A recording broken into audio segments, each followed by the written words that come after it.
রাতে কনে বাড়ি থেকে ফিরতে অনেক রাত হয়ে গিয়েছিল, আর আসার পর মেকআপ রিমুভ করে ফ্রেশ হয়ে ঘুমাতে ঘুমাতে ওই আর কি প্রায় মাঝরাত। তারপরে রাতে ঘুমটাও ঠিকঠাক করে আর হয়নি লাস্টের দিকে। ওর এই যে আবার সকাল সকাল উঠে ফ্রেশ হয়ে ব্রেকফাস্ট করে নিয়েই বেরিয়ে পড়েছি বিয়ে বাড়ির রাস্তার পথে, কারণ কাল রাতে যেই নবদম্পতির বিয়ে হয়েছে তাদেরকে বাড়িতে নিয়ে আসার পালা। প্রথমেই বাড়ির কাছের একটা মন্দিরে তাদেরকে নামানো হলো, সেখানে প্রণাম করে তারপর সবাই মিলে বাড়িতে এলাম। বাড়িতে আসার পরই বর বউকে নিয়ে সুন্দর কিছু রিচুয়াল সম্পন্ন করা হলো। তবে এখন যেই রিচুয়ালটা হচ্ছে প্রায় সব বিয়ে বাড়িতে প্রায় একই রকম থাকে। আর এই যে কনের আলতার মধ্যে পা ডুবিয়ে রাখার ব্যাপারটা আমার কিন্তু বেশ লাগে।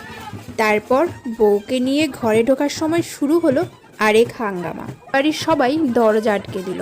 বউকে ঘরে ঢোকাতে হলে আগে দিতে হবে টাকা। বিয়ে বাড়ির এই মজার রীতিটা তোমরা জানো এবং আগে পরেও দেখেছো। ঠিক পরের দিন দুজনকে একসঙ্গে স্নান করানোর আগে এক গামলা কাদা নিয়ে শুরু হয়ে গেল কড়ি খেলা।